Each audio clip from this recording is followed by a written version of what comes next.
نحمد و نصلي على رسوله الكريم. محترم سامعینو،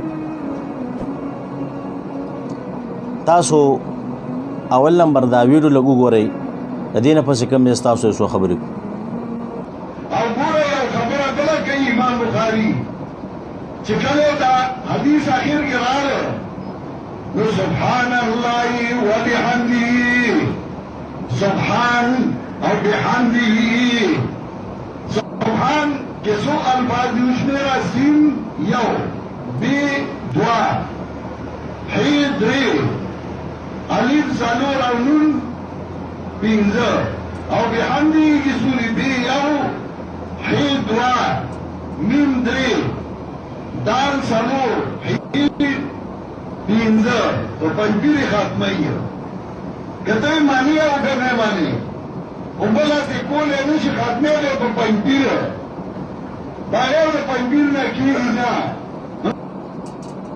محترم تاسو دا خبرې د شیخ طیب سے واوریدلې چې د بخاری شریف هغه حدیث مبارک ویلې دی سبحان الله وبحمده سبحان الله العظیم، او بیا وایي چې په دې سبحان کې 15 حروف دي، سین یو، با دوا، ح درې، الف سلور، نون 15. دغه رنګ بحمده کې هم 15 حروف دي، با یو، ح دوا، میم درې، دال سلور او دا ها 15. نو ګورئ د دې نه پنځپیر ثابت شو. نو محترمو ډېر را تعجبه ښکاره شي او ډېر تعجب مو کوم چې داسې شیوخو هغه استدلالات هم داسې دي لکه بیت العنکبوت. دا ماته ډېر عجیبه ښکاري چې یو مشر دی، یو شیخ دی، او هغه چې کوم دی هم داسې غلط استدلالات کوي او دومره بیکار کوي لکه د جولاګي د کور بشان دي.